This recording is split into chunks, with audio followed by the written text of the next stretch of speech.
Bueno, hola a todos, espero que se encuentren bien. En este video vamos a estar comentando la presentación que corresponde a la parte 3 del teórico de torres de enfriamiento.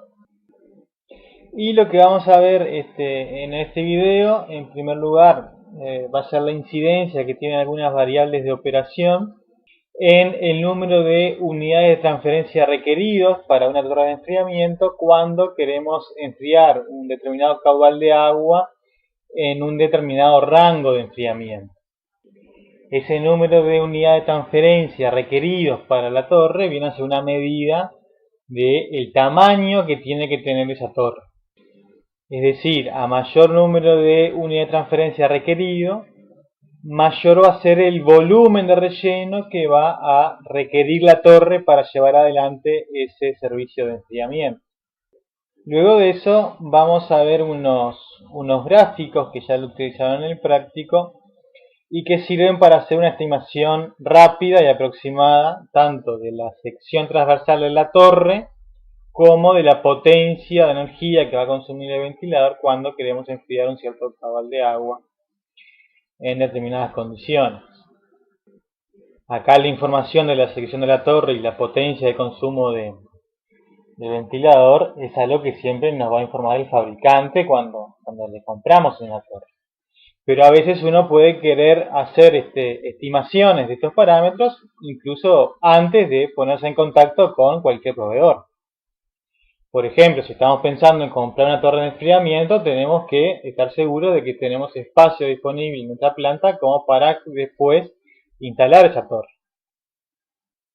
O muchas veces puede que querramos hacer una evaluación económica y tener un estimado de cuánta potencia va a consumir el ventilador y qué costo operativo implica eso.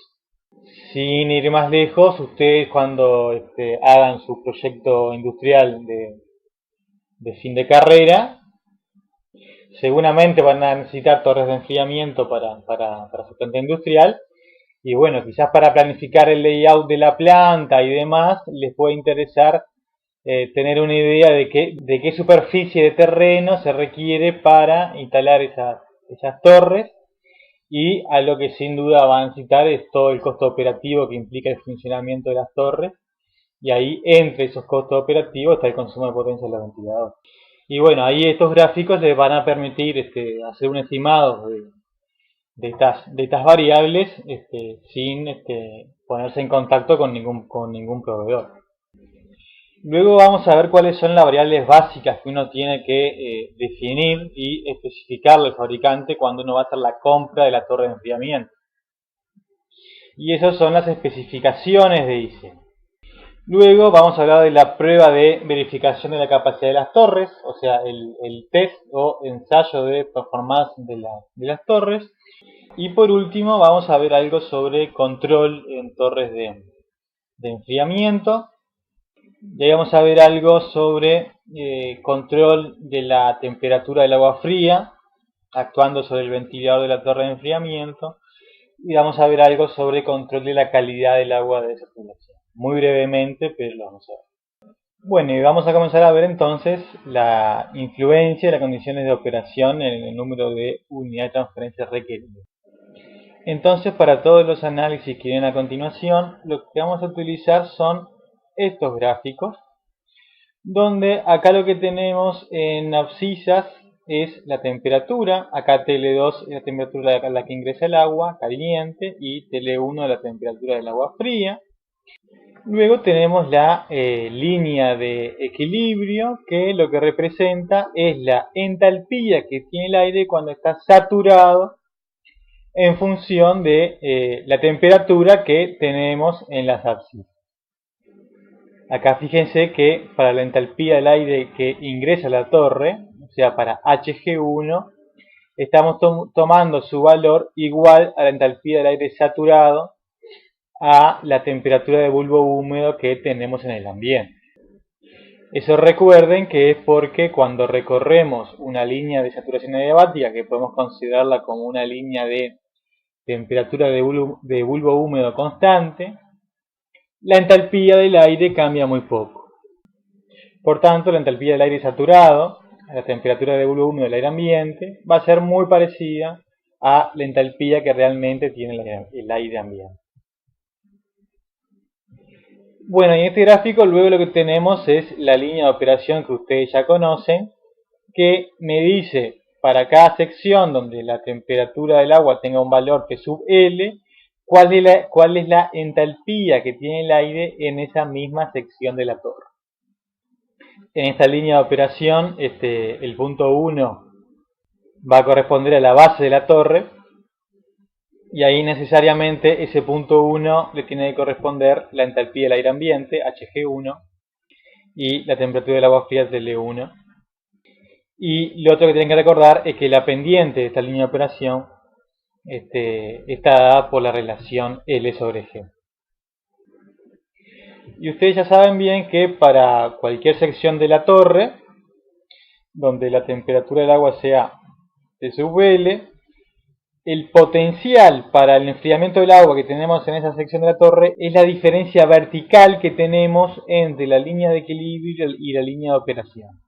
Es decir, la línea de equilibrio es la que me da el valor de Hg asterisco y la línea de operaciones es la que me da el valor de Hg. Entonces, cuando analizamos un proceso donde el caudal de agua enfriada está fijo y también está fijo el rango de enfriamiento, es decir, la diferencia entre la temperatura del agua caliente y la temperatura del agua fría, en otras palabras, cuando también está fija la carga térmica de la torre, el área encerrada entre la línea de equilibrio y la línea de operación es una medida del potencial medio que uno tiene en la torre de enfriamiento para lograr el enfriamiento del agua.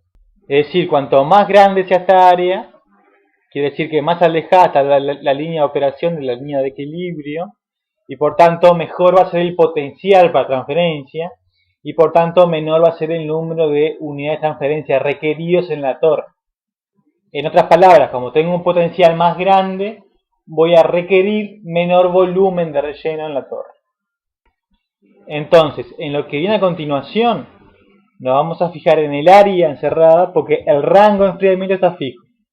En situaciones donde el rango pueda estar cambiando, ahí más que mirar el área, lo que debo ver siempre es qué tan alejada está punto a punto la línea de operación de la línea de equilibrio. Pero bueno, en todo lo que viene a continuación, el rango va a estar siempre fijo. Bueno, y primero vamos a ver cómo incide el flujo másico de aire que se hace pasar por la torre en el número de unidades de transferencia requeridos. Bueno, y para eso tenemos esta figura de acá arriba, donde tenemos representada la línea de equilibrio y tres líneas de operación diferentes. Acá en este ejemplo estamos queriendo enfriar siempre el mismo caudal de agua desde la misma temperatura TL2 hasta la misma temperatura TL1. Es decir, todas las líneas de operación tienen los mismos valores de TL2 y de TL1. Por otra parte, las condiciones del ambiente no están cambiando, por tanto, la entalpía de aire a la entrada es siempre la misma y por tanto el punto 1 de todas las líneas de operación siempre coincide, siempre es el mismo valor de TL1 y el mismo valor de Hg1. ¿Qué es lo que está cambiando entre las distintas líneas de operación? Bueno, el flujo másico de aire que pasa por la torre. Y si el L es constante, eso se refleja en la relación L sobre G. Es decir, cuanto más chico sea G, o sea, cuanto menos aire utilizo, más grande va a ser la relación L sobre G. Y recuerden que la pendiente de la línea de operación es igual a esto que está acá. O sea, acá aparece la relación L sobre G multiplicada por una constante que es la capacidad calorífica específica del agua. Entonces, a mayor L sobre G, mayor va a ser la pendiente de la línea de operación. Entonces la línea de operación 1, que es la curva negra, es la que tiene menor pendiente y por tanto menor relación L sobre G, o lo que es lo mismo, es la que está utilizando un mayor flujo de aire. Y a medida que vamos disminuyendo el flujo de aire y por tanto aumentando la relación L sobre G, pasamos a la línea de operación 2, que es la roja, y luego, si seguimos aumentando, a la línea de operación 3. Acá lo que tienen que notar es que al ir aumentando la relación L sobre G, va disminuyendo el área que queda encerrada entre la línea de equilibrio y la línea de operación. Por tanto, el potencial para la transferencia de calor sensible, calor latente, o sea, ese potencial en entalpía, va disminuyendo a medida que aumenta el L sobre G. Y eso va haciendo que a medida que aumenta el L sobre G, va aumentando el número de unidades de transferencia requeridos en la torre. Es decir que, por ejemplo, para obtener la línea de operación 2, que corresponde a la línea roja, voy a necesitar una torre más grande con mayor volumen de relleno que para obtener la línea de operación 1, que corresponde a la curva negra. Entonces lo que estamos diciendo es algo bastante de sentido común. Básicamente estamos diciendo que cuanto menor sea el flujo de aire que utilicemos en la torre, más grande va a tener que ser la torre, o sea, mayor volumen de relleno se van a necesitar para poder enfriar el caudal de agua desde TL2 hasta TL1. Y de hecho, a medida que vamos disminuyendo cada vez más el flujo de aire que se utiliza en la torre, llega un momento en el cual, para lograr este enfriamiento del agua desde TL2 hasta TL1, sería necesario una torre con un volumen de relleno infinito. Y si siguiera disminuyendo aún más el flujo de aire que quiero pasar por la torre, ahí ya directamente sería imposible, desde el punto de vista termodinámico, lograr el enfriamiento del agua. Es decir, por más que la torre tuviese un tamaño infinito, aún así no lograríamos lograr el cambio de temperatura del agua desde TL2 hasta TL1. Este concepto es el mismo que ustedes ya manejaban, por ejemplo, en desorción, cuando determinaban el flujo másico de la corriente gaseosa mínimo que era requerido para que termodinámicamente el proceso de desorción fuese posible. Es decir, acá pasa lo mismo, hay un flujo másico de aire mínimo para que termodinámicamente sea posible el enfriamiento del agua desde TL2 hasta TL1. Y de hecho, ese valor de G mínimo corresponde a la línea de operación 3, que es cuando la línea de operación y la línea de equilibrio se tocan en algún punto. En este ejemplo, esa intersección entre la línea de equilibrio y la línea de operación se da aproximadamente en la cabeza de la torre. Y eso también de alguna manera está mostrado en esta otra figura. Para construir esta figura, lo que se hizo fue fijar los valores de TL2, TL1 y temperatura de bulbo húmedo del aire ambiente en estos valores que se indican acá. Y luego, para diferentes relaciones L sobre G, se resolvió la integral, ya sea por el método de Chebyshev, de Carey-Williams o por el nomograma de Gusevich. No importa, lo importante es que se resolvió la integral para cada valor de L sobre G. ¿Y qué es lo que notamos en esta figura? Que a medida que va aumentando el L sobre G, el valor de esa integral, que viene a ser el número de unidades de transferencia requeridos para enfriar el agua de 37 a 29 con una temperatura de bulbo húmedo del ambiente de 24, va aumentando. Pero fíjense que hay un valor de L sobre G máximo, que corresponde a un G mínimo, para el cual el número de unidades de transferencia requeridos se dispara hacia el infinito. Es decir, para este valor de L sobre G, el aire va a salir prácticamente saturado de la torre a la temperatura a la que ingresa el agua, si es que yo logro un enfriamiento deseado hasta los 29 grados Celsius. Y para eso necesito un volumen de relleno infinito. Ahora, si yo aumento el L sobre G, cuando calculo esta integral me da error, y eso es porque sería imposible termodinámicamente lograr esa temperatura de 29 grados Celsius en el agua fría cuando usamos un flujo de aire menor al mínimo. Por otra parte, fíjense que hay una parte de la curva, cuando todavía estoy lejos de ese L sobre G máximo, donde al disminuir el G, el número de unidades de transferencia, si bien crece, no crece de forma tan rápida. Y a medida que nos vamos acercando al L sobre G máximo, el NTU requerido de la torre empieza a aumentar más rápido. Entonces los L sobre G con los que normalmente opera una torre de enfriamiento suele andar entre este rango de valores de acá, entre 0,5 y 1,5. donde al menos para este ejemplo vemos que si bien las NTU crecen con el L sobre G, no crecen tan rápidamente en esta zona. Por otra parte, hay que tener en cuenta que para un L fijo, a mayor L sobre G, voy a necesitar una torre más grande, con más volumen de relleno, pero a su vez voy a tener un consumo de potencia en el ventilador menor, porque estoy utilizando un menor flujo de aire para obtener ese L sobre G mayor. Entonces existe un valor de L sobre G que desde el punto de vista económico es óptimo. Bueno, y para terminar con esta transparencia, a lo que ya dije, pero que es muy importante que ustedes tengan claro a la hora de ver estas transparencias, es que estas diferentes líneas de operación es imposible obtenerlas todas en una misma torre.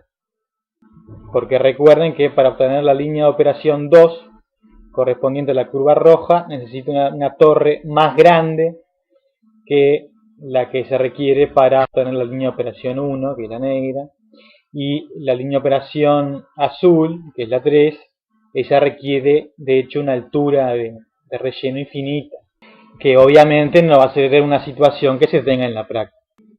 La segunda variable que vamos a ver cómo incide en el número de unidades de transferencia requeridos en la torre es la temperatura de bulbo húmedo del aire ambiente.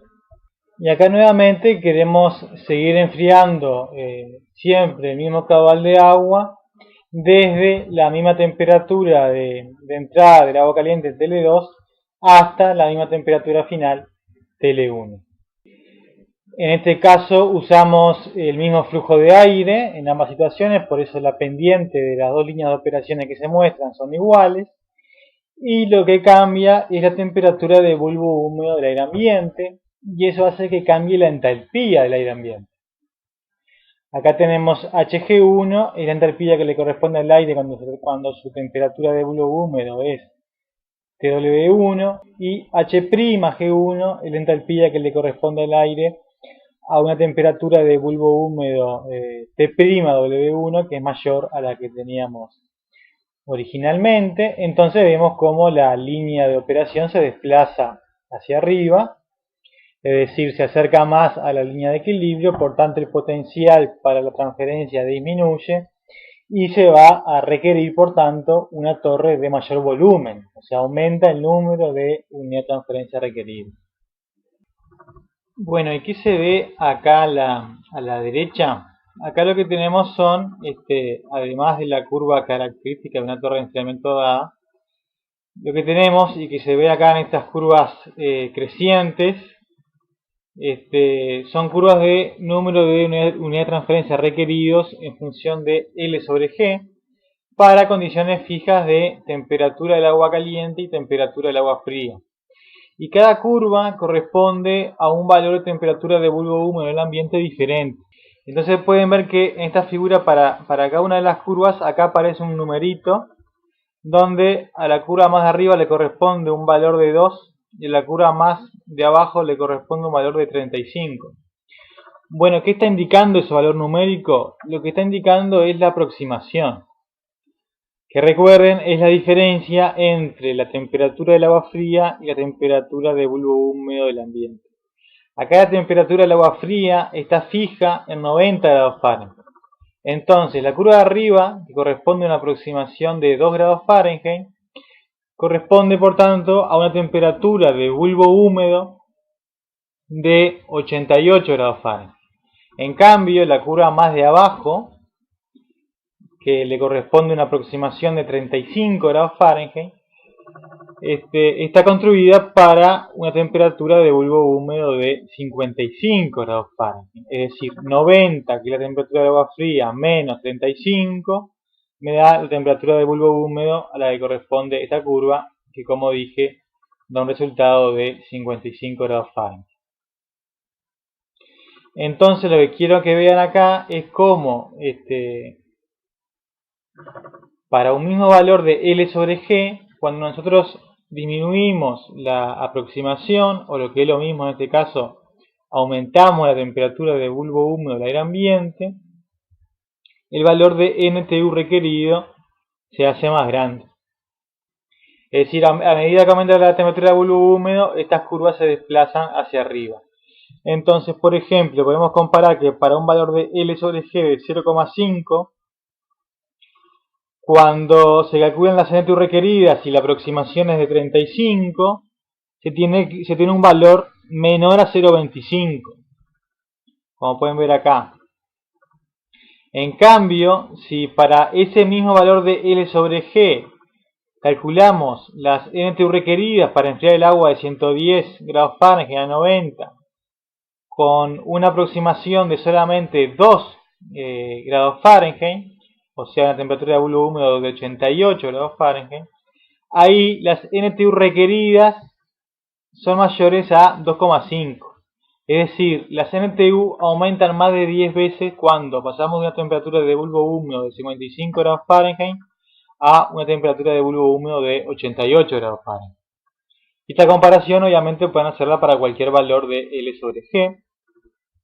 Y la explicación de por qué al aumentar la temperatura de bulbo húmedo aumenta el número de unidades de transferencia requeridos en la torre, lo pueden ver en esta otra figura, donde vimos cómo al aumentar la temperatura de bulbo húmedo del aire ambiente, la línea de operación se desplaza hacia arriba y por tanto el potencial para transferencia en la torre disminuye.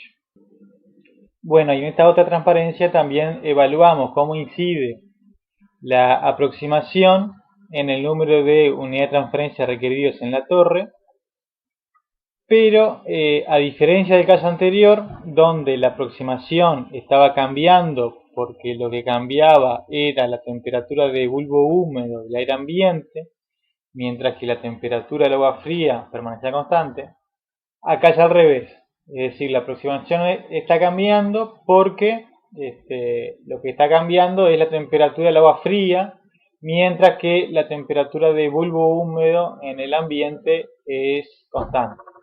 Eso sí, en este ejemplo, el caudal de agua que queremos enfriar es siempre el mismo y siempre queremos lograr el mismo rango de enfriamiento. Es decir, si bien TL1 puede cambiar, TL2 también va a cambiar, de modo que la diferencia entre TL2 y TL1 se mantiene siempre constante. En otras palabras, la carga térmica de la torre, esa se mantiene constante en este ejemplo. Y lo otro que se mantiene constante acá es el flujo másico de aire que pasa por la torre. Entonces acá pueden ver en esta figura una primera línea de operación tomada como referencia, que es la línea negra, y una segunda línea de operación que es la azul, la cual tiene igual pendiente L sobre G, porque se mantiene el L y se mantiene el G.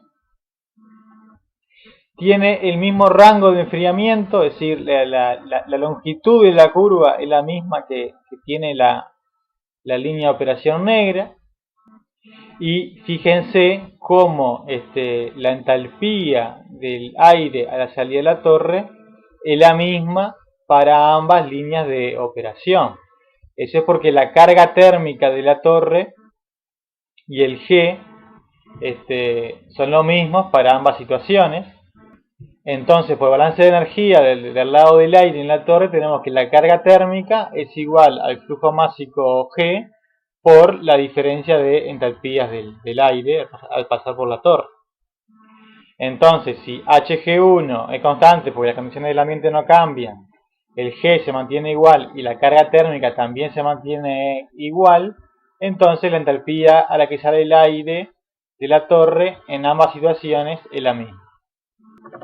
Entonces, en definitiva, la diferencia que hay entre la línea de operación azul y la línea de operación negra es que el azul se desplazó hacia la izquierda, es decir, hacia niveles de temperatura del agua menores. Es decir, baja tanto TL2 como TL1. Y en definitiva, hay un apartamiento menor entre TL1, la temperatura del agua fría, y la temperatura de bulbo húmedo del ambiente. Es decir, tiene un menor valor de aproximación. Y acá también pueden ver claramente cómo el área encerrada entre la línea de equilibrio y la línea de operación disminuye cuando disminuimos la aproximación. Entonces lo que tienen acá es un ejemplo de cómo al ir disminuyendo el valor de la aproximación, el número de unidades de transferencia requeridos en la torre va aumentando debido a que el potencial para transferencia va disminuyendo. Para construir esta curva lo que se hizo fue fijar el valor de la temperatura de bulbo húmedo del ambiente en 24 grados Celsius, el rango de enfriamiento del agua en 6 grados y la relación L sobre G en 1,3. Entonces se fijan diferentes valores de aproximación. Al fijar cada valor de aproximación queda determinado el valor de la temperatura del agua fría, porque tenemos la temperatura de bulbo húmedo, y si fijamos la aproximación se la sumamos a la de bulbo húmedo y obtenemos la temperatura del agua fría. Luego, como tenemos el rango, esa a su vez me determina la temperatura a la que ingresa el agua. Y de esta manera tenemos todos los datos necesarios como para poder resolver la integral por cualquiera de los métodos numéricos que hemos visto. Entonces, al hacer eso para diferentes valores de aproximación y graficar los resultados obtenidos, tenemos esta curva azul. Y lo que quiero que vean acá es lo rápido que crece esta curva a medida que el valor de la aproximación va cayendo por valores menores a 2,5 o valores menores a 2. Y acá obviamente a medida que la aproximación tiende a 0, el número de unidad de transferencia requerido tiende a infinito. Y eso es algo que ya hemos comentado. Ya hemos dicho que desde el punto de vista termodinámico, la mínima temperatura que podría alcanzar el agua en un sistema como este sería la de bulbo húmedo del aire ambiente, pero que en la práctica eso no sucedía. Siempre la temperatura de agua fría era algo superior a la de bulbo húmedo del aire ambiente, porque para que sean iguales se requeriría una torre de altura infinita.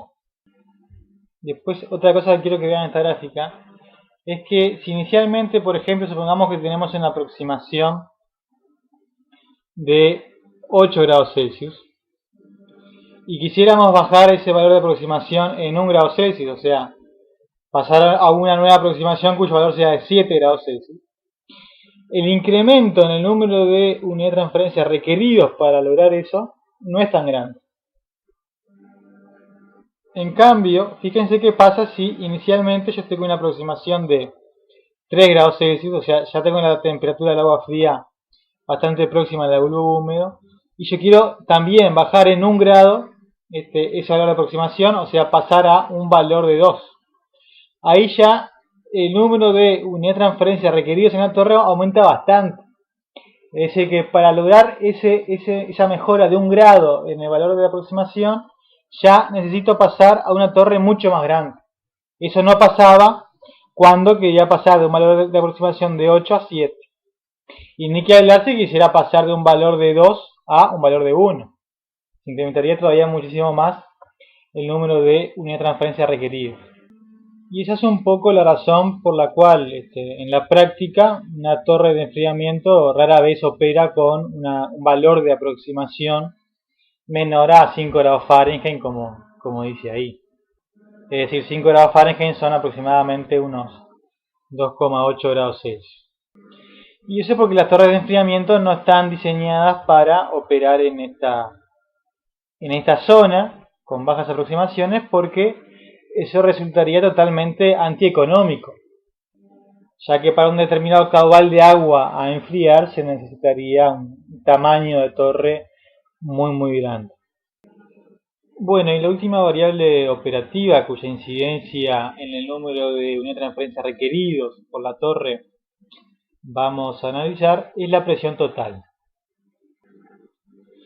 Y fíjense que todas las variables operativas que vimos antes básicamente afectaban a la línea de operación, pero la línea de equilibrio permanecía intacta.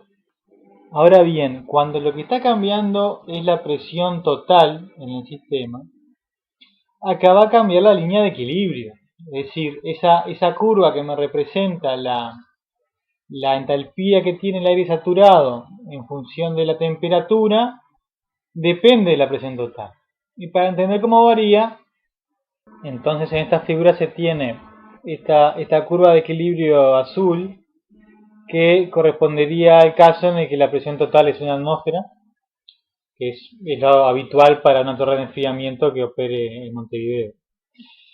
Y en cambio la curva negra es también una línea de equilibrio, pero que corresponde a una presión total de 0,64 atmósferas, que es la presión que se tiene en la ciudad de La Paz, en Bolivia, que está a una altura por sobre el nivel del mar de 3.400 metros. Entonces acá pueden ver para una temperatura dada cómo la entalpía del aire saturado a esa temperatura es mayor si la presión total es de 0,64 atmósferas en lugar de 1 atmósfera. Es decir, acá ven cómo se desplaza la línea de equilibrio hacia arriba cuando disminuye la presión total. Y eso, desde el punto de vista de la transferencia en la torre de enfriamiento, es ventajoso porque tiende a aumentar el potencial para la transferencia. Entonces este es un ejemplo que muestra cómo se ve afectado el número de unidades de transferencia requeridos en la torre, en este caso para enfriar agua de 35 grados Celsius a 30 grados Celsius, con una relación L sobre G de 1,3, y en ambos casos utilizando aire saturado a 24 grados Celsius, pero en un caso el cálculo está hecho para la ciudad de Montevideo, donde la presión total es 1 atmósfera, y en el segundo caso el cálculo está hecho para la ciudad de La Paz, donde, como ya dije, la presión total es 0,64 atmósferas. Entonces, acá en azul podemos ver la línea de operación que corresponde a la ciudad de Montevideo, y en negro la línea de operación que corresponde a la ciudad de La Paz. Acá la línea de operación también se desplazó hacia arriba porque yo para el ejemplo estoy considerando aire saturado en ambos casos, tanto en Montevideo como en La Paz. El tema es que en La Paz el aire saturado a 24 grados Celsius tiene una humedad absoluta mayor que Montevideo, y por eso le corresponde una entalpía mayor a la que corresponde en la ciudad de Montevideo. Por eso se desplaza hacia arriba esta línea de operación. Se mantiene la pendiente porque el L sobre G es 1,3 en ambos casos. Luego, en ambos casos, el agua ingresa a 35 y sale a 30. Entonces, para la ciudad de Montevideo se tiene un valor de MTU requerido de 0,77. O sea, acá, para resolver la integral, los valores de HG se tomaron de la línea de operación azul, y los valores de HG asterisco se tomaron de la línea de equilibrio también azul. En cambio, en la ciudad de La Paz, para resolver la integral y así obtener las MTU requeridas, se toman los valores de HG de esta línea de operación negra y los valores de HG asterisco de esta otra línea de equilibrio negra. Y fíjense que se obtiene un valor de 0,44, bastante menor a 0,77. O sea que para cumplir un mismo servicio, es decir, enfriar un mismo caudal de agua de 35 a 30, con igual temperatura de bulbo húmedo del aire ambiente, yo en la ciudad de Montevideo voy a necesitar una torre de enfriamiento más grande, con más volumen de relleno, que si la torre va a trabajar en la ciudad de La Paz. Como contraparte, también vale la pena destacar lo siguiente. Hacer la presión total en la ciudad de La Paz menor que en la ciudad de Montevideo, se tiene que la densidad del aire en la ciudad de La Paz es menor. Por tanto, el ventilador, para impulsar igual flujo másico de aire y para obtener la misma relación L sobre G, va a tener que impulsar un mayor caudal de aire. Y por tanto, en este ejemplo, el consumo de potencia en el ventilador va a ser mayor en La Paz que en Montevideo. Entonces, en este ejemplo, si bien se requiere una torre más chica, también se requiere más potencia en el ventilador. Pero bueno, sacando eso, podemos decir que desde el punto de vista del uso del relleno, la torre va a ser más eficiente cuanto menor sea la presión total. Y de hecho, las torres de enfriamiento no solo se utilizan en las plantas industriales, sino que también se utilizan como parte de los sistemas de acondicionamiento de aire en edificios. Es decir, en los apartamentos de estos edificios uno tiene aire acondicionado en todas las habitaciones sin necesidad de estar comprándose, instalando un equipo de aire acondicionado para el living, otro para el cuarto y demás. Y bueno, en estos casos donde el edificio tiene sistema de aire acondicionado centralizado, las torres de enfriamiento suelen colocarse en la azotea del edificio. Es decir, están operando a bastante altura. Obviamente que ni cerca de los 3.400 metros que puede tener la ciudad de La Paz. Pero bueno, aún así, con un efecto mucho menor, ese nivel de altura al que está colocada la torre de enfriamiento puede mejorar su performance en el caso donde van colocadas en las azoteas de los edificios. En las películas de acción, sobre todo, donde 2x3 hay alguna persecución arriba de alguna azotea de algún edificio, si prestan atención, a veces pueden ver algunas de estas torres de enfriamiento. Bueno, y ahora vamos a pasar a ver estos gráficos que yo les comentaba que permiten hacer una estimación rápida, tanto de la sección transversal que va a requerir una torre para enfriar un cierto caudal de agua en un cierto rango de enfriamiento con una determinada temperatura de bulbo húmedo en el ambiente, así como también el consumo de potencia en el ventilador. Y ya les comenté al principio de este video que estos son estimaciones gruesas para cálculos preliminares. Los datos precisos, tanto de sección de la torre como de potencia de ventilador, eso lo va a proporcionar el fabricante de la torre de enfriamiento. Pero bueno, a veces por ejemplo tenemos una situación donde nuestra planta industrial ha aumentado su capacidad de producción y el sistema de enfriamiento que tiene le está quedando chico y necesita comprar una nueva torre de enfriamiento para agregar a su sistema de enfriamiento. Y ahí uno lo primero que tiene que pensar es dónde va a colocar esa nueva torre de enfriamiento y luego asegurarse de que ese espacio que uno tiene previsto para instalar la torre sea realmente suficiente para la instalación de la torre. Entonces, en ese sentido, este tipo de gráficos puede ser muy útil, ya que nos permite predecir, al menos de manera aproximada, cuántos metros cuadrados me va a ocupar esa torre de enfriamiento. Entonces, bueno, tenemos este primer gráfico, que es el que nos va a permitir hacer esa estimación de sección transversal de la torre. Estos gráficos yo los tomé de Perry y fueron elaborados por Ecodyne Corp, que es una compañía que fabrica torres de enfriamiento. Antes el nombre de la compañía era Fluor Corp, por lo que dependiendo de la edición del Perry que se trate, estos gráficos pueden estar referenciados a Ecodyne Corp o Fluor Corp. De hecho, creo que en la letra del ejercicio de la guía de torres de enfriamiento donde ustedes tienen que utilizar estos gráficos están referenciados como Fluor Corp. Algo a resaltar acá es que estos gráficos son válidos únicamente para torres con disposición de flujos en contracorriente. No sirven para estimar los metros cuadrados que ocupa una torre con disposición de flujos cruzados.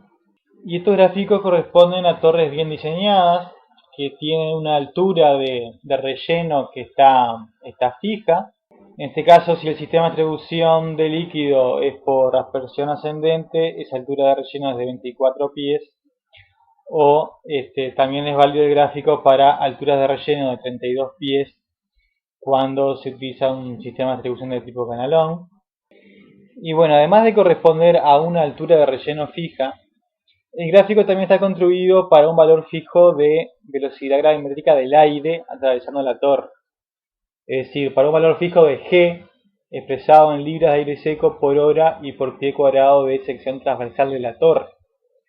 Entonces, este gráfico lo que te dice es, en función de cuál sea la temperatura a la que el agua va a entrar a la torre, y la temperatura que uno desea en el agua fría y cuál es la temperatura de bulbo húmedo en el ambiente, cuál es el caudal de agua por pie cuadrado de sección transversal de la torre que puede ser enfriado con esta altura de relleno y con esa velocidad gravimétrica de aire.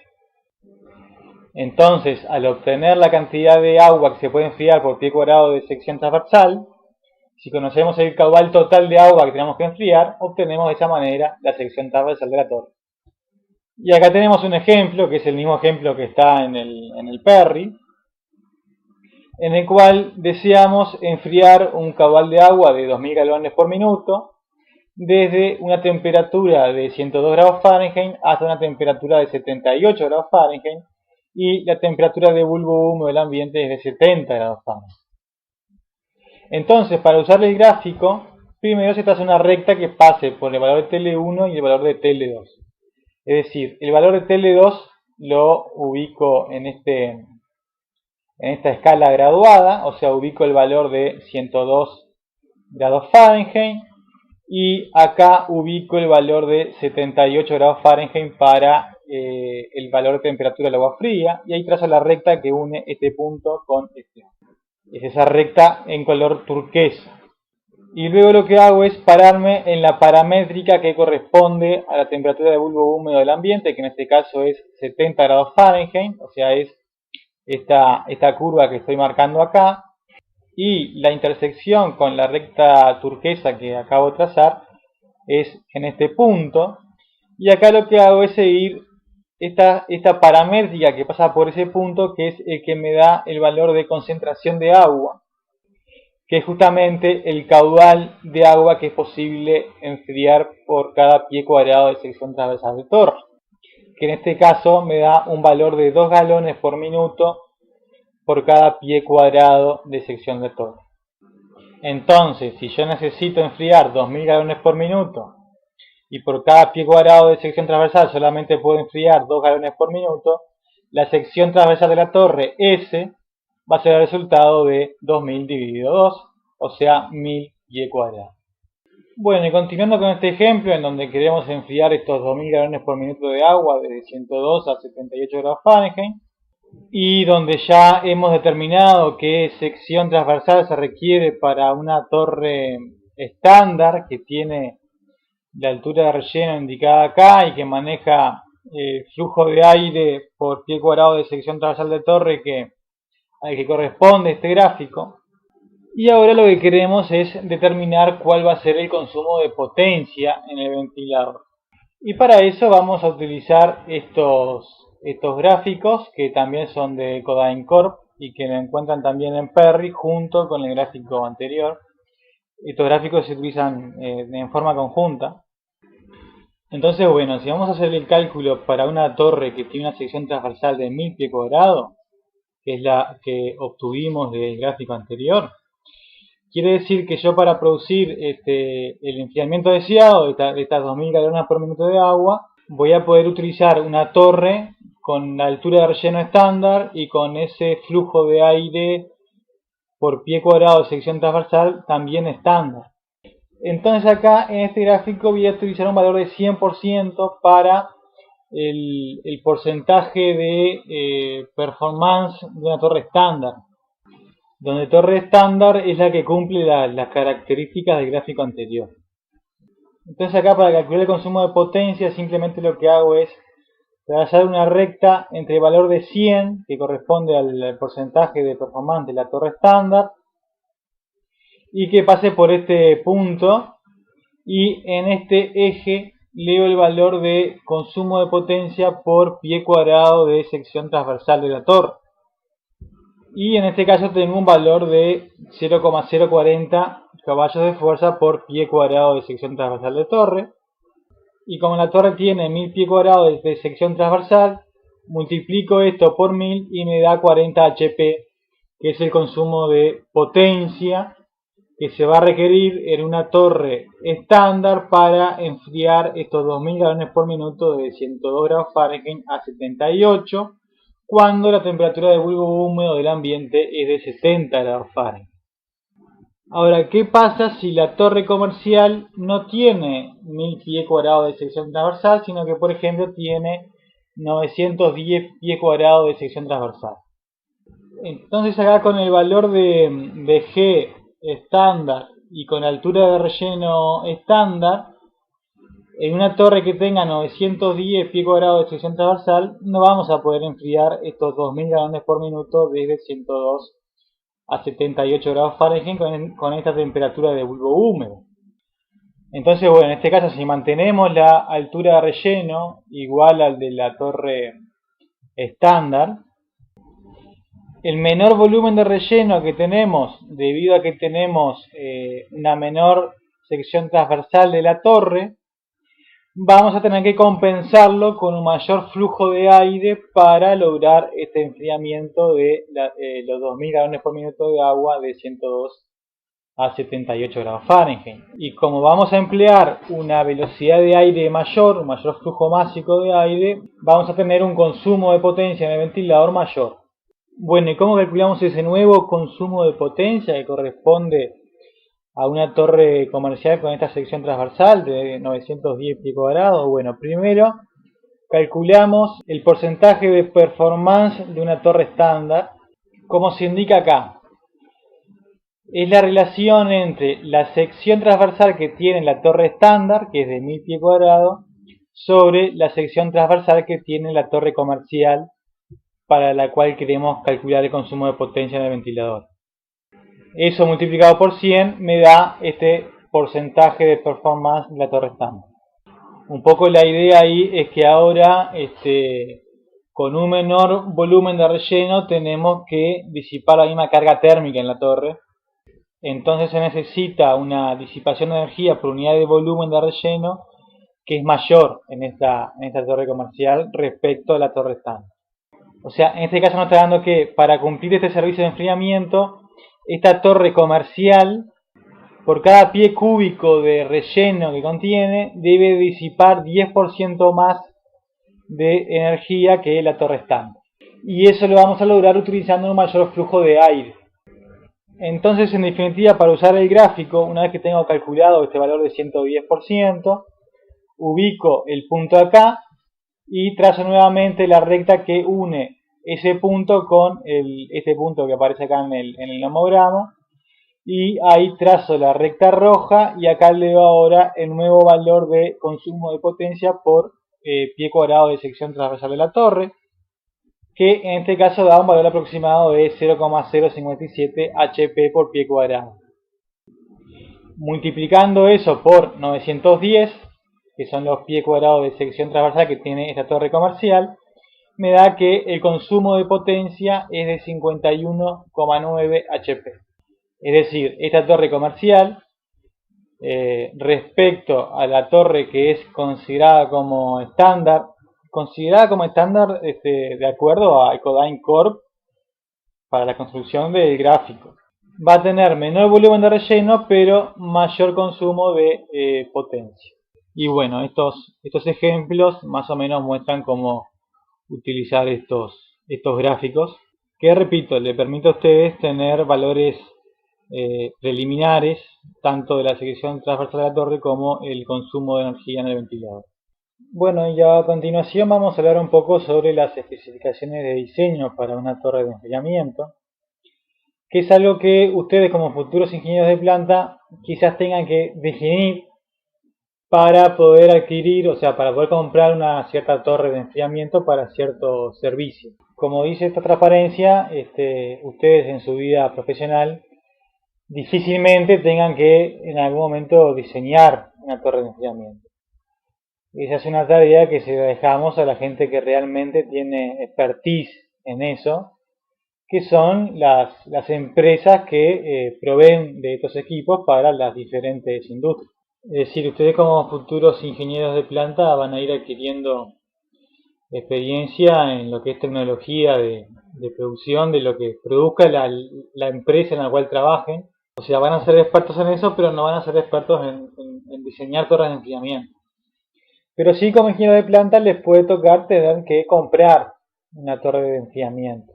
Y ahí se necesita formación en ingeniería porque uno tiene que saber interpretar todos los datos técnicos y datos de ingeniería que el fabricante pueda darnos sobre la torre, y a su vez nosotros debemos ser capaces de suministrarle al fabricante datos de ingeniería que él también precisa para el diseño. Y ahí, por ejemplo, la carga térmica que debe disipar la torre no es algo que vamos a pretender que el proveedor de la torre de enfriamiento decida por nosotros. Eso es algo que nosotros somos los que tenemos que definir en base al conocimiento de nuestros procesos en la planta. Pero no solamente la carga térmica es lo que debemos definir nosotros, sino también otras condiciones como el caudal de agua, el rango de enfriamiento. Entonces, esta transparencia resume toda la información básica que nosotros debemos definir previamente a adquirir una torre de enfriamiento, que básicamente va a incluir la carga térmica, la temperatura de flujo húmedo, la altura sobre el nivel del mar. Recuerden que no es lo mismo si la torre de enfriamiento va a trabajar en La Paz, en Bolivia, que si va a trabajar en Montevideo. Luego la aproximación, el rango y el caudal de agua. O sea, esta es la información básica y que no puede faltar. Y acá a la derecha tienen algunos otros datos que serían opcionales, de los cuales no vamos a entrar en detalle. Pero bueno, a continuación vamos a ir viendo algunos criterios de cómo nosotros tenemos que definir cada una de estas cosas que están a la izquierda, o sea, lo que es información básica.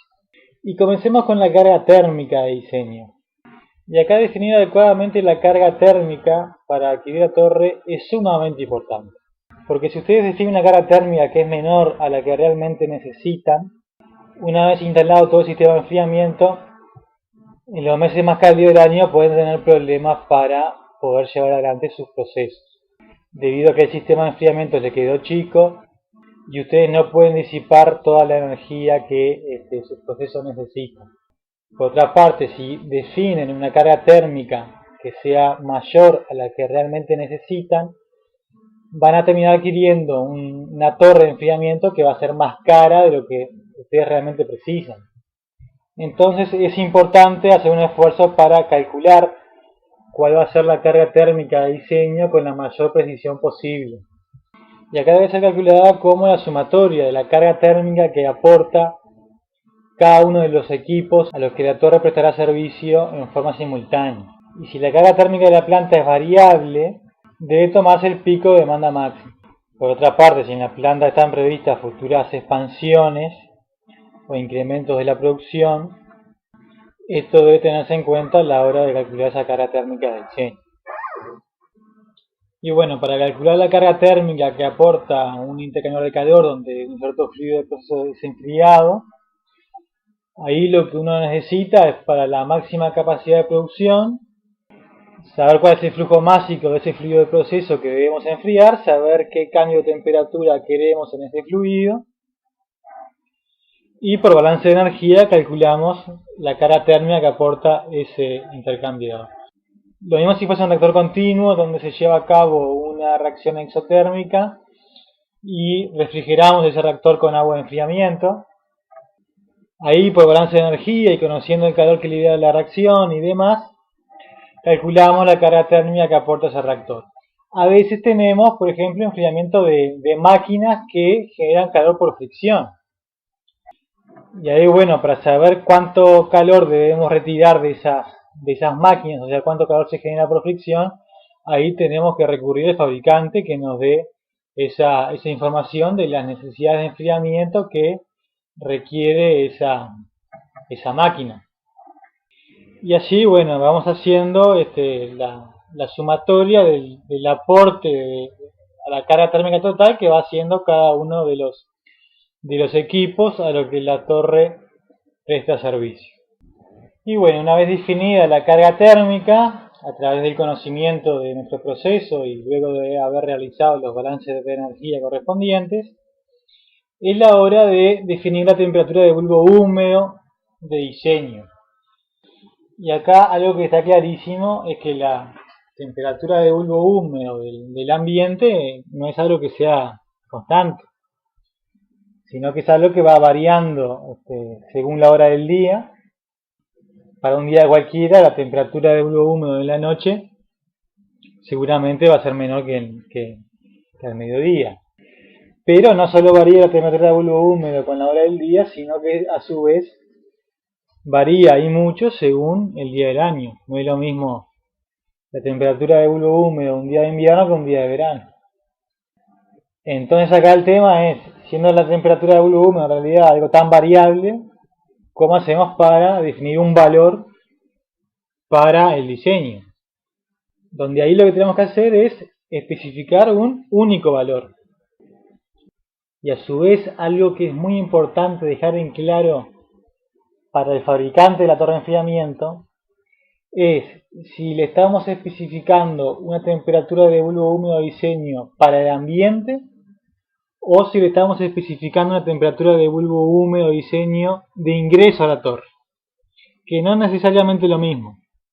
Eso es así porque en ocasiones puede pasar que próximo a la torre hayan equipos que disipen calor del ambiente y que por tanto en el entorno cercano a la torre de enfriamiento la temperatura de bulbo húmedo sea mayor a la que realmente hay en el ambiente. O sea, hay un incremento artificial de la temperatura de bulbo húmedo debido a esos otros equipos que pueden haber en la planta que aportan calor al ambiente. Pero a su vez en la torre de enfriamiento podemos tener el fenómeno de recirculación, que es algo que yo ya les comenté, que es cuando parte del aire que sale de la torre caliente y húmedo es nuevamente conducido hacia el ingreso a la torre, y eso me incrementa la temperatura de bulbo húmedo del aire que está entrando a la torre, porque el aire ambiente se mezcla con aire húmedo y caliente que sale de la torre. Pero además del fenómeno de recirculación, otro fenómeno que puede ocurrir en los sistemas con torres de enfriamiento es el de interferencia. Y eso es cuando se tiene más de una torre de enfriamiento que no están adecuadamente ubicadas y orientadas entre sí, y de modo que el viento puede hacer que el aire húmedo y caliente que sale de una torre ingrese a la otra. Por acá tengo alguna figura que les puede mostrar mejor esto. Acá en esta figura se ven dos torres de enfriamiento de flujo cruzado. Entonces tenemos viento en esta dirección, de izquierda a derecha. Y fíjense cómo ese viento conduce el aire que está saliendo de esta torre, caliente y húmedo, hacia el ingreso de esta segunda torre de enfriamiento. Entonces la temperatura de bulbo húmedo del aire que está ingresando a esta torre es mayor a la temperatura de bulbo húmedo que tenemos en el ambiente por el fenómeno de interferencia. Este problema debería evitarse disponiendo las torres de enfriamiento de forma adecuada. O sea, este es un claro ejemplo donde la ubicación de las torres no es la mejor. O sea, acá hubiese sido mejor poner esta segunda torre, en lugar de ponerla a un costado como está acá, ponerla adelante de esta torre, como saliendo de la pantalla. O sea, formando como una especie de fila perpendicular a la pantalla. Pero bueno, en definitiva, debido a estos fenómenos que pueden ocurrir de recirculación o de interferencia, cuando nosotros al fabricante le especificamos una temperatura de bulbo húmedo de diseño para el ambiente, el fabricante siempre le va a subir algunos grados a esa temperatura de bulbo húmedo para hacer el diseño. Y de esa manera cubrirse por cualquier fenómeno que pueda ocurrir de recirculación o de interferencia. Y bueno, a la hora de especificar cuál va a ser el valor de temperatura de bulbo húmedo de diseño para el ambiente, allí es fundamental no dar una temperatura que sea demasiado baja, porque cuando la temperatura de bulbo húmedo del ambiente sea mayor a la que nosotros especificamos en el diseño, ese sistema de enfriamiento no va a poder disipar toda la energía que requiere nuestros procesos. Por otra parte, dar un valor excesivamente alto, eso seguramente va a conducir a una torre de enfriamiento más grande de lo necesario y por tanto más cara. Y acá un criterio que suele tomarse, porque ha dado buenos resultados a la hora de especificar temperaturas de bulbo húmedo de diseño para el ambiente, es tomar un valor de temperatura de bulbo húmedo que solamente es superado el 5% de las horas totales en los meses coincidentes con el pico de demanda máximo. Y bueno, cuando la carga térmica total no depende de la época del año, sino que es uniforme durante todo el año, ahí lo que se utiliza es el valor TW 5%, que es un valor de temperatura de bulbo húmedo que solamente es excedido durante el 5% de las horas totales de verano. Las horas en las que la temperatura de bulbo húmedo del ambiente supera este valor del 5% no tiene por qué ser consecutiva. De hecho, lo normal es que este valor sea superado únicamente por cortos periodos de tiempo y de forma muy esporádica. Pero bueno, cuando uno contabiliza el total de tiempo que la temperatura de bulbo húmedo del ambiente estuvo por encima de este valor, resulta que ese tiempo corresponde al 5% de las horas totales de verano. Ahora bien, como esos picos de temperatura de bulbo húmedo que exceden este valor se dan únicamente por periodos de tiempo muy breves, y debido a la inercia térmica que el sistema de enfriamiento tiene, el sistema puede abastecer a la planta de agua fría y disipar toda la energía que requieren los procesos durante esos breves periodos de tiempo.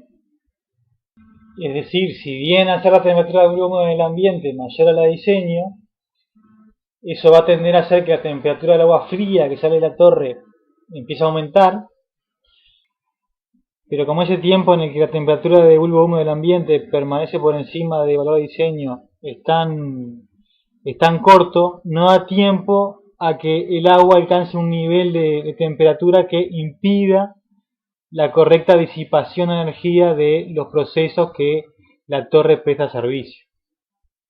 Y bueno, para el caso de Uruguay, este valor de temperatura de bulbo húmedo 5% corresponde a aproximadamente unos 73 grados Fahrenheit. Y acá ya tengan en cuenta lo siguiente: cuando uno especifica este valor para el diseño, en todo un año de operación de la torre, el tiempo que el ambiente tuvo una temperatura de bulbo húmedo mayor es solamente el 5% del total de las horas de verano. Eso quiere decir que la mayor parte del tiempo la torre de enfriamiento va a estar operando con un valor de temperatura de bulbo húmedo que es menor a este valor especificado para el diseño, y por tanto la mayor parte del tiempo la torre de enfriamiento va a estar sobrada para cumplir con la demanda de enfriamiento. Y a esto hay que sumarle que buena parte del tiempo la torre de enfriamiento va a estar trabajando con una carga térmica que es menor a la de diseño, porque para especificar la carga térmica de diseño tomamos el pico de demanda máxima, con lo cual prácticamente todo el año la torre está sobrada para lograr el enfriamiento de nuestros procesos, y en buenas partes del año esa holgura es muy grande. Pero bueno, continuemos con el resto de las condiciones de diseño que debemos especificar a la hora de adquirir una torre de enfriamiento. Y la siguiente condición de diseño que debemos especificar es la aproximación. Y acá, cuando definimos la aproximación, ya nos queda definida la temperatura del agua fría, o sea, el valor de diseño para la temperatura del agua fría, porque la temperatura de bulbo húmedo del ambiente ya la acabamos de definir según el criterio anterior, y si ahora fijamos la aproximación, nos queda entonces definida esa temperatura del agua fría. Entonces acá hay que tener en cuenta lo siguiente: si uno va a construir una planta de cero, no solo tiene que comprar la torre de enfriamiento, sino que también tiene que comprar todos los intercambiadores de calor y demás a los que esa torre va a prestar servicio. Y acá, cuanto más chico sea el valor de aproximación que especifiquemos, menor va a ser la temperatura del agua fría en las condiciones de diseño. Y esa es la temperatura de ingreso de agua para la que tienen que estar diseñados todos los intercambiadores de calor. Entonces, cuanto más chica sea esa aproximación, menores van a ser las áreas requeridas en esos intercambiadores de calor, y por tanto menor va a ser el costo de inversión para esos intercambiadores. Ahora, con la torre de enfriamiento pasa lo contrario: cuanto más chico sea la aproximación que especifiquemos, más grande va a tener que ser la torre de enfriamiento, y por tanto va a tener una inversión de capital mayor. Por tanto, en la práctica habría un óptimo para esa ese valor de aproximación a considerar para el diseño. Y en la práctica siempre suelen tomarse valores entre 3 y 6 grados Celsius, aunque pueden ser algo mayores a 6 grados Celsius, y sobre todo cuando uno va a comprar una torre de enfriamiento de flujo cruzado. De hecho, si ustedes le especificaran al fabricante una aproximación menor a 3 grados Celsius, el fabricante le va a decir que no puede darle garantías de una aproximación tan baja. Eso no solo puede obedecer a que resultaría antieconómico un diseño con valores tan bajos de aproximación, porque daría lugar a torres de enfriamiento demasiado grandes, sino que está relacionado también al testeo de las torres de enfriamiento, o sea, esas pruebas de performance térmica de las torres que se hace para chequear que una vez comprada e instalada la torre cumple con las especificaciones de diseño. El fabricante tiene que dar garantía de que la torre que les vendió cumple con esas condiciones de diseño. Bueno, y para eso se hace la prueba de performance que ustedes ya vieron en el práctico, que también vamos a ver ahora en este video, donde se miden todas las temperaturas de ingreso y salida del agua de la torre, la temperatura de bulbo húmedo y demás. Y uno ahí tiene que pasar por el cálculo del número de unidades de transferencia disponibles en la torre en esas condiciones de ensayo.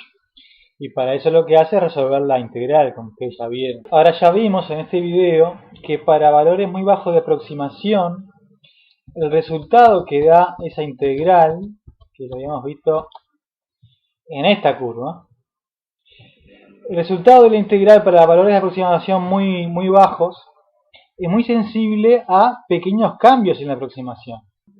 Entonces, ¿qué pasa? Si la torre trabaja con una aproximación muy baja, hay que tener en cuenta de que cuando uno mide la temperatura de bulbo húmedo, cierto error de medida siempre tiene.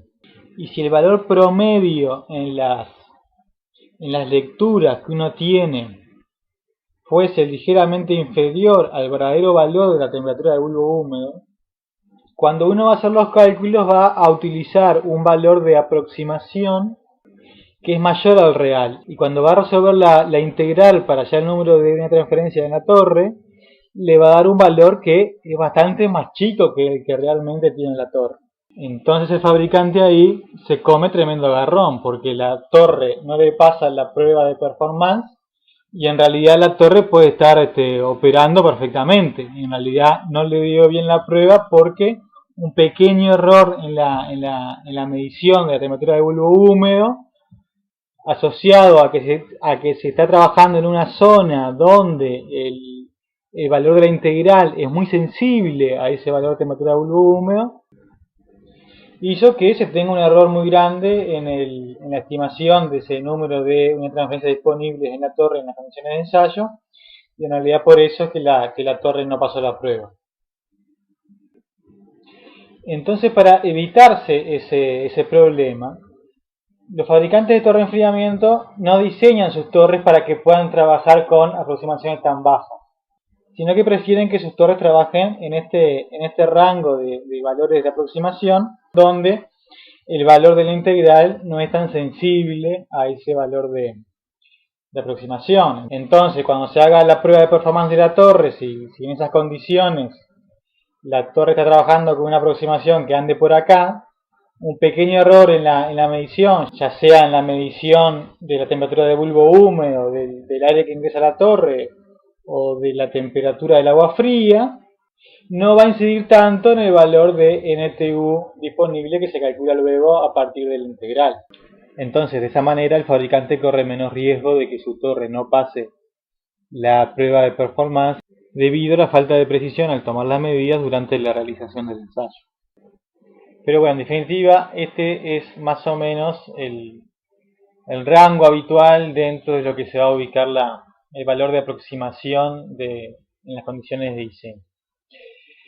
Y una vez definida la aproximación, lo siguiente que debemos definir para las condiciones de diseño son cuál va a ser el rango de enfriamiento del agua al pasar por la torre y el caudal de agua que va a manejar la torre. Y acá, debido a que la carga térmica de la torre ya está definida, cuando fijemos uno de estos dos parámetros, el otro automáticamente ya queda definido. Es decir, el flujo másico de agua que tenemos que enfriar en la torre multiplicado por el C sub P y el rango de enfriamiento, eso me tiene que dar la carga térmica de la torre. Entonces, si defino el rango, automáticamente me queda definido el caudal de agua que va a enfriar la torre y viceversa. Si defino el caudal de agua, me va a quedar definido el rango. Pero bueno, uno entonces para lograr esa carga térmica o bien puede trabajar con grandes caudales de agua y rangos de enfriamiento pequeños, o en el otro extremo puede trabajar con pequeños caudales de agua y grandes rangos de enfriamiento. Y acá pasa algo parecido a lo que pasaba con la aproximación. Que recuerden, cuanto más chica era la aproximación que yo elegía, eso me implicaba que los equipos, los intercambiadores de calor a lo que la torre va a prestar servicio, van a ser más chicos y por tanto más económicos, debido a que el agua que ingresa a esos intercambiadores va a estar más fría. Pero por el otro lado, la torre de enfriamiento iba a resultar tanto más cara cuanto más chica sea la aproximación. Y para aproximaciones grandes pasaba lo contrario, me resulta una torre barata pero intercambiadores de calor caros. Entonces acá con el rango y el caudal de agua pasa algo parecido. Cuando yo utilizo caudales grandes y por tanto rangos pequeños, ahí voy a mejorar la transferencia de calor en los intercambiadores de calor, por tanto estos van a requerir menos área y van a ser más baratos. Porque fíjense que la temperatura del agua fría, esa ya está definida porque ya definimos la temperatura del bulbo húmedo del ambiente y definimos la aproximación. Entonces, cuanto más chico sea el rango, quiere decir que más chica va a ser la temperatura del agua caliente. Eso me mejora los potenciales de transferencia de calor en los intercambiadores de calor. Y a su vez, al utilizar un caudal grande de agua, mejora el coeficiente de transferencia de calor del lado del agua en esos intercambiadores. Y en conjunto eso va a hacer que para disipar una determinada cantidad de energía en cada intercambiador se va a requerir una menor área. Ahora, desde el punto de vista de la torre de enfriamiento, cuanto más grande sea el caudal de agua y más chico el rango de enfriamiento, más grande va a tener que ser la torre de enfriamiento. Para entender esto último, yo les preparé este gráfico que muestra dos líneas de operación, la línea de operación negra y la línea de operación azul. Para ambas condiciones estamos tomando iguales condiciones del ambiente, o sea, el mismo valor de entalpía, el mismo valor de temperatura de bulbo húmedo para el ambiente y el mismo valor de entalpía. A su vez estamos considerando igual flujo másico de aire atravesando la torre y por supuesto igual carga térmica. Por eso es que el cambio de entalpía del aire al pasar por la torre es el mismo en ambas líneas de operación. Entonces acá la línea de operación negra lo que está mostrando es un caso donde se eligió un caudal de agua chico y un rango grande, y la línea azul un caso donde para disipar la misma carga térmica se eligió un caudal de agua grande y por tanto un rango más chico. Y acá lo que se puede ver claramente es que la línea de operación azul está mucho más cerca de la línea de equilibrio que la línea de operación negra. Por tanto, para disipar igual carga térmica, una torre de enfriamiento que dé lugar a la línea de operación azul tiene que ser más grande que la torre de enfriamiento que da lugar a la línea de operación negra. Ya que la torre de enfriamiento que corresponde a la línea azul tiene menor potencial para transferencia que la otra torre. Por otra parte, cuanto mayor el caudal de agua, también más grande va a ser el costo de bombeo del agua. No sé cómo verán, desde el punto de la transferencia de calor y desde el punto de vista del bombeo del agua, va a haber un óptimo económico para la selección de ese flujo de agua y rango de enfriamiento. Pero acá no solo hay que ver ese óptimo, sino que hay ciertas cuestiones técnicas que me pueden limitar la selección del flujo de agua y del rango. Por ejemplo, ya hemos visto en alguna clase anterior que las torres de enfriamiento normalmente tienen relleno de PVC. Ese es el material que resulta más económico, pero es un material que está pensado para que la temperatura de ingreso del agua a la torre no esté por encima de los 50 grados Celsius. Entonces ahí tenemos una limitación para el rango. Pero además de eso, uno de los grandes problemas operativos que tienen los sistemas de enfriamiento son las incrustaciones. Y ahí la incrustación más problemática es el carbonato de calcio, que es una sal que tiene solubilidad invertida. O sea, su solubilidad disminuye al aumentar la temperatura. Y ya de transferencia calor y masa 1, cuando veían intercambiadores de calor, ya lo machacaban bastante de que la temperatura del agua a la salida del intercambiador no podía superar los 120 grados Fahrenheit. Eso corresponde a unos 49 grados Celsius, o sea 50. Y eso está asociado a un mayor riesgo de que se formen incrustaciones de carbonato de calcio si el agua caliente sobrepasa esa temperatura. Ese carbonato de calcio podría precipitar y adherirse a la superficie de transferencia de calor de los intercambiadores de calor, o incluso a la superficie del relleno de la torre, por ejemplo, formando obstrucciones y disminuyendo la eficiencia con la que ésta trabaja. También han visto que, por ejemplo, para los intercambiadores de calor hay velocidades de agua dentro del tubo recomendadas, que solían estar entre unos 3 y 6 pies por segundo aproximadamente. Entonces eso también me puede limitar el caudal de agua que voy a seleccionar. Pero bueno, acá en definitiva la pregunta es ¿qué elegimos primero? ¿Si el rango o el caudal de agua? Y eso depende un poco si ya tengo definido o no los equipos a los que la torre va a prestar servicio. Si esos equipos ya están definidos, para el valor de temperatura de ingreso del agua existe un caudal de agua que tiene que ingresar a cada uno de esos equipos para que puedan transferir la energía necesaria con la velocidad adecuada. Ese era un problema bastante común que ustedes resolvían en transferencia de calor y masa 1, donde tenían un intercambiador de calor completamente definido, o sea, de área conocida, y querían lograr cierto enfriamiento de un fluido de proceso, y para eso disponían de agua a cierta temperatura que estaba definida, y ustedes tenían que calcular cuál era el caudal de agua o el flujo másico de agua que tenía que ingresar al intercambiador para lograr eso. Bueno, y en definitiva, en ese caso, el caudal de agua que tiene que manejar la torre va a quedar definido por la sumatoria de los flujos de agua que necesitan cada uno de los equipos a lo que la torre va a prestar servicio en forma simultánea, calculado eso en las condiciones máximas de producción, sean las actuales o las proyectadas, si es que está previsto aumentar la producción de la planta. Y así me va a quedar definido ese flujo de agua, y luego el rango lo calculo a partir de la carga térmica de diseño y el caudal de agua de diseño. Si fuera el caso en que uno va a construir la planta de cero y todavía no tiene definidos los intercambiadores de calor, ahí lo que se puede hacer es tomar un valor de rango razonable para condiciones de diseño, que normalmente eso está entre 5 y 10 grados Celsius. Al fijar un valor de rango para este intervalo, les queda luego definido el caudal de agua, y bueno, después todos los equipos, todos los intercambiadores de calor que se necesiten van a tener que seleccionarse teniendo en cuenta la disponibilidad de flujo de agua. Eso es lo que dice acá en este último párrafo.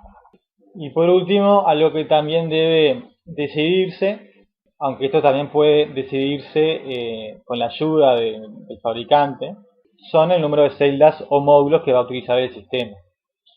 Y ya estuvimos hablando un poco en alguna clase anterior de la ventaja de tener múltiples celdas en una torre de enfriamiento, y para seleccionar en cuántas celdas se va a dividir la carga térmica total del sistema, acá lo que debe tenerse en cuenta es el valor de carga térmica total en el pico de la demanda, y qué tan variable puede ser esa carga térmica que va a tener que disipar la torre según las horas del día o los meses del año. Después, otra cosa a tener en cuenta es que tan marcadas pueden ser las diferencias entre las condiciones de ambiente que tenemos en el invierno y en el verano, porque recuerden que todo el sistema va a estar diseñado para las condiciones más cálidas del año, o sea, tanto el tamaño de la torre como el área de los intercambiadores.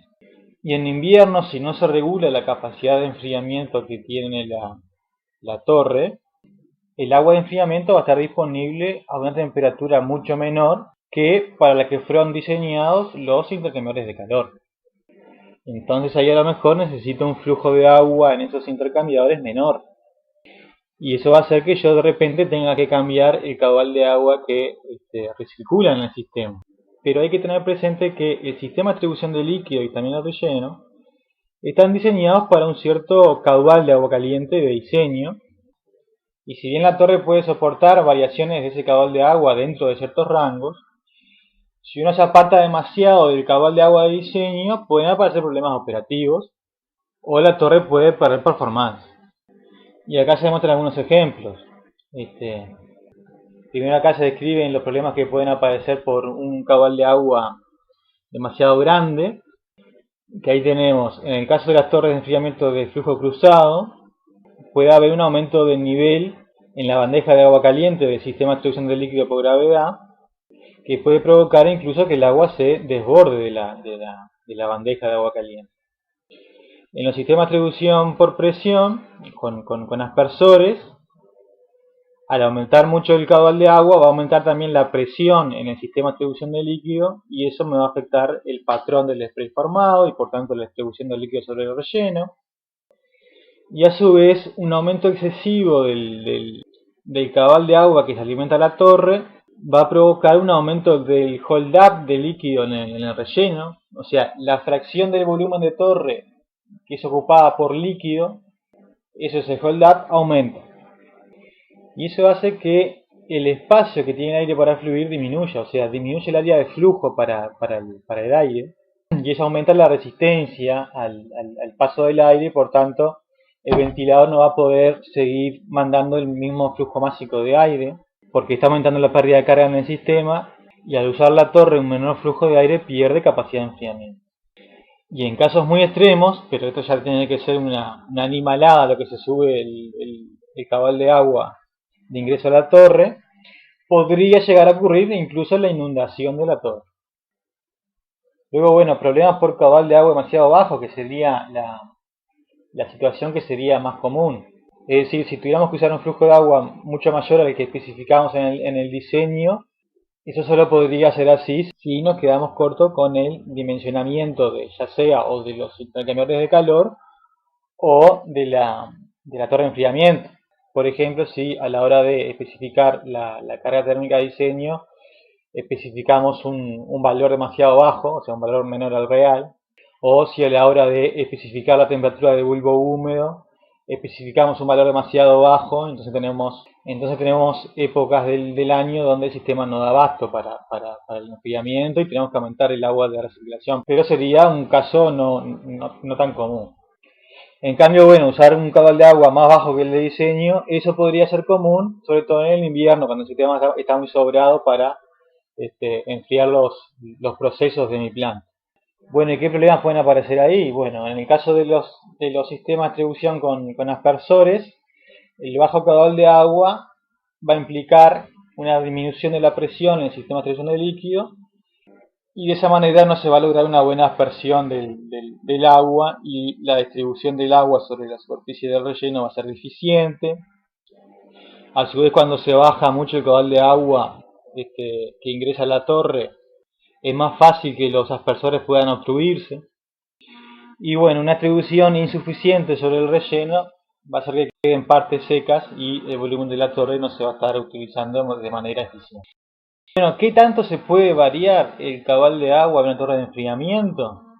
Eso es algo que me lo tiene que decir el fabricante. Es el fabricante el que sabe, para la torre que fabricó, dentro de qué rangos de caudales de agua puede trabajar esa torre sin que hayan problemas. Pero bueno, a falta de información, se toma como un intervalo seguro un más o menos 20% del caudal de diseño. Eso por lo menos es lo que está indicado en el campo. Entonces acá, bueno, si uno tiene varias celdas y tiene que bajar el caudal de circulación de agua, porque los intercambiadores necesitan un menor flujo de agua, ahí se puede incluso sacar de operación alguna de las celdas de las torres de enfriamiento. Entonces a las celdas que mantengo activas, el caudal de agua que se envía a esas celdas no cambia tanto respecto a la condición de diseño. Incluso tengo más opciones para regular la capacidad de enfriamiento del sistema cuando el ambiente está muy frío. Por ejemplo, puedo dejar algunas celdas operando pero con el ventilador apagado y entonces ahí la temperatura del agua fría no va a caer tanto por debajo del valor de diseño y no va a ser necesario reducir tanto el caudal de agua de circulación. En ocasiones, cuando no se dispone de celdas suficientes, se puede configurar el sistema, como les voy a mostrar en la siguiente figura, como en esta figura de acá, donde tenemos la torre de enfriamiento y acá un intercambiador de calor al que presta servicio la torre. Entonces son muchas las razones por las cuales acá podría ser necesario bajar el caudal de agua que ingresa a este intercambiador. Ya sea porque estamos en invierno y entonces la temperatura del agua de ingreso al intercambiador es mucho menor para la cual está diseñado el intercambiador, o porque incluso el intercambiador se diseña para que pueda transferir el calor de diseño cuando está sucio, o sea, cuando está incrustado. Entonces ahí, por ejemplo, cuando ponemos a andar el intercambiador luego de un periodo de mantenimiento para limpieza de los equipos, el intercambiador va a estar limpio y por tanto va a trabajar con un coeficiente global de transferencia de calor que es mucho más grande que el valor que fue considerado para el diseño de ese intercambiador. Entonces, en esa situación, si yo tengo un sistema de control para mantener la temperatura a la que sale el fluido de proceso a la salida del intercambiador, y ese sistema de control actúa sobre el caudal de agua de refrigeración, en esas situaciones donde el intercambiador esté sobrado para transferir la cantidad de calor para la que fue diseñado, el sistema de control va a bajar el caudal de agua que pasa por el intercambiador. A veces también puede estar sobrado el intercambiador porque la planta está produciendo por debajo de su capacidad. Entonces el flujo másico que está enfriando de ese fluido de proceso es menor que el de diseño y por tanto en ese caso también el equipo está sobrado. Pero bueno, entonces en estos casos donde queremos bajar el caudal de agua que pasa por nuestros equipos, pero no queremos cambiar el caudal de agua que ingresa a la torre de enfriamiento, se puede utilizar un bypass, como se muestra acá en esta figura. Es decir, el caudal que mueve la bomba de recirculación se mantiene constante, y lo que se hace cuando el sistema está muy sobrado para transferir el calor que necesita el proceso, se bypassea una mayor cantidad de agua de enfriamiento al intercambiador. Y a su vez esto también evita que el agua ingrese demasiado caliente a la torre de enfriamiento. Y ahí recuerden el tema del PVC, que era el material con el que estaba construido el relleno, y en el cual si el agua entra demasiado caliente por periodos de tiempo demasiado prolongados, va a cortar la vida útil de ese relleno. Algo que también vale la pena mencionar es que en el caso de que tengamos un sistema de control para la temperatura de salida del fluido de proceso del intercambiador de calor, tal vez en lugar de bypassear el agua de enfriamiento, en lugar de eso se bypassee el fluido de proceso. Eso muchas veces puede dar mejor resultados para el control. Primero porque muchas veces el flujo másico de agua por el intercambiador es bastante más grande que el flujo másico del fluido de proceso. Por tanto, la transferencia de calor en el intercambiador es más sensible al flujo de fluido de proceso que al flujo de agua. Y por otra parte, cuando uno baja mucho el flujo de agua que pasa por el intercambiador, al bajar la velocidad en tubos y al aumentar la temperatura a la que el agua sale del intercambiador, eso va a provocar que el intercambiador se incruste más rápido. Entonces por eso tal vez sea mejor bypassear el fluido de proceso. Algo parecido al sistema anterior, acá se muestra un sistema con una torre de enfriamiento de 2 celdas, que en este caso presta servicio a 2 intercambiadores de calor, como pueden ver, y para cada uno de esos intercambiadores de calor tenemos una bomba de circulación, y tenemos por otra parte una tercera bomba que recircula agua fría hacia el ingreso a la torre de enfriamiento. Entonces, por ejemplo, supónganse que por algunos periodos de tiempo están los 2 intercambiadores trabajando en simultáneo, pero en determinados días el intercambiador que está más a la derecha se saca de servicio, entonces queda el sistema operando únicamente con un intercambiador. Entonces ahí esta bomba se va a sacar de operación, ya no vamos a tener caudal de agua pasando por este otro intercambiador de calor, y para mantener el caudal de agua que ingresa a la torre, ahí esta bomba va a tener que impulsar un mayor flujo de agua. O sea, se va a tener que recircular una mayor cantidad de agua. Ahora, fíjense que al tener 2 celdas, si por ejemplo el caudal de agua que ingresa a este intercambiador fuese parecido al caudal de agua que ingresa a este otro, cuando sacamos de operación este segundo intercambiador de calor, también podríamos sacar de operación una de las celdas, Entonces ahí, sin necesidad de recircular agua fría hacia la cabeza de la torre, podríamos mantener esta celda operativa sin cambiar el caudal de agua que ingresa a esta celda. Pero bueno, una vez que definimos todas las condiciones de diseño, estamos en condiciones de seleccionar una torre de enfriamiento. Ahí, dependiendo del tamaño de la capacidad del sistema, lo que vamos a tener que hacer es seleccionar una de las torres de enfriamiento que el fabricante produce en serie. Ahí tenemos que elegir la que mejor se adecue a nuestras necesidades de enfriamiento. O si nuestro sistema va a ser muy grande, o sea, con mucha capacidad de enfriamiento, ahí seguramente vamos a adquirir una torre del tipo de las que se montan en campo.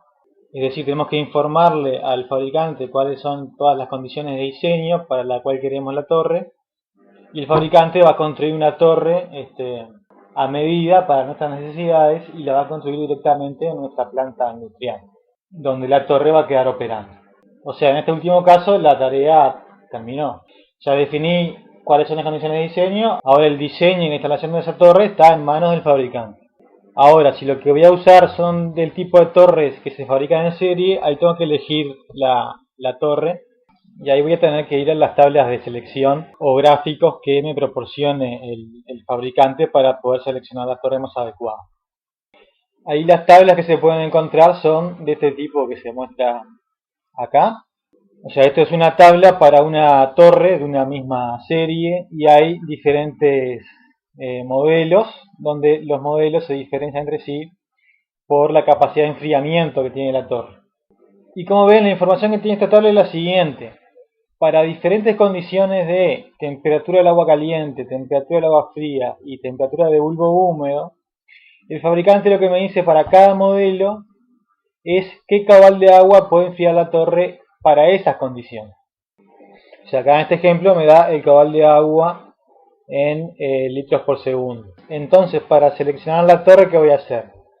Voy a buscar en la tabla las condiciones que coincidan con mis condiciones de diseño, o sea, con mi temperatura de bulbo húmedo de diseño, con mi temperatura del agua fría de diseño, que ya la obtengo sumando la aproximación de diseño a la temperatura de bulbo húmedo de diseño, y luego la temperatura del agua caliente de diseño la obtengo sumándole el rango de diseño a el valor de TL1 de diseño.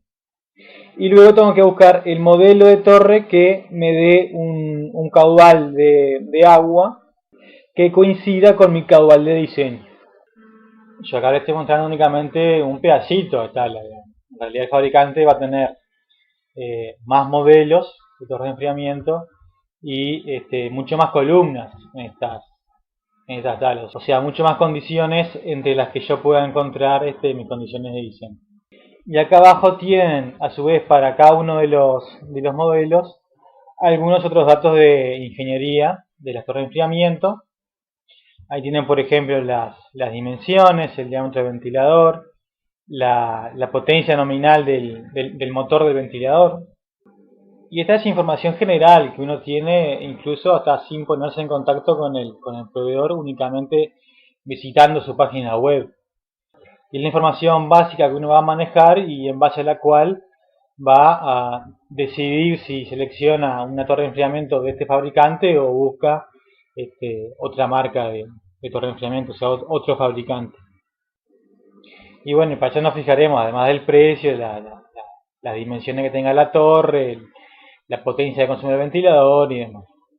Obviamente, aparte de esta información que es totalmente general, si uno se pone en contacto con el fabricante y le va a comprar una torre de enfriamiento, puede obtener información mucho más detallada sobre la torre.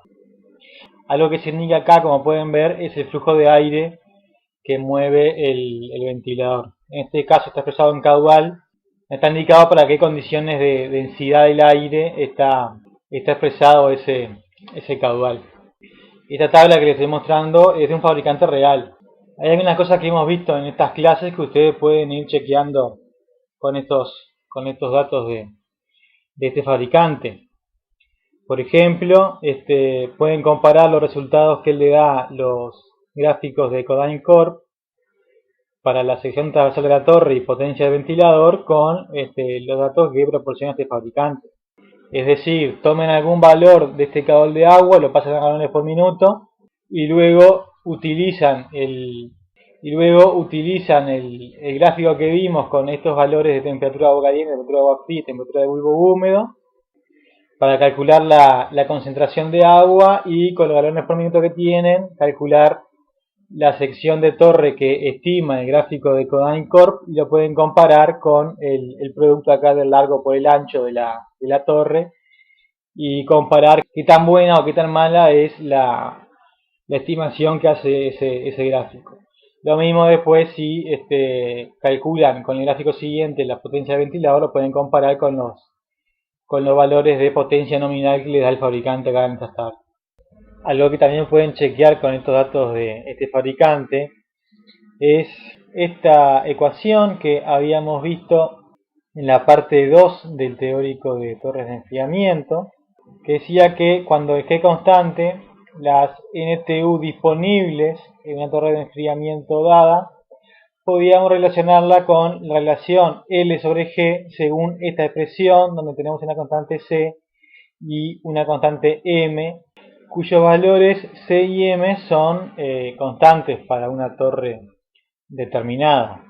Entonces, con los datos del fabricante que tenemos en esta tabla, podemos tomar alguno de estos modelos, por ejemplo el 192A, y hacer una estimación para el valor de G a partir del caudal de aire que impulsa el ventilador, que está informado acá.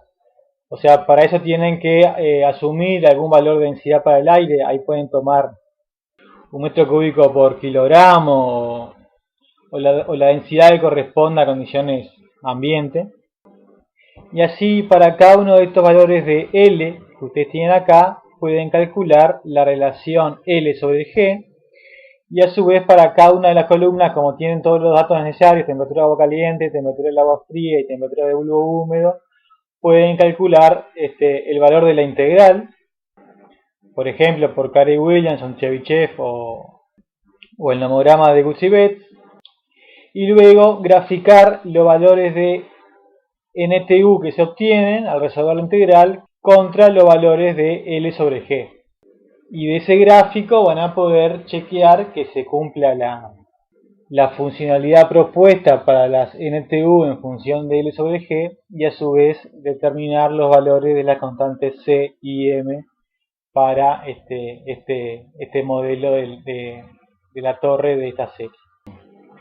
Bueno, y de esta parte 3 del teórico nos queda ver las pruebas de performance, que ahí, bueno, una vez que compramos la torre y ya la tenemos instalada, chequeamos que realmente cumpla con las especificaciones de diseño.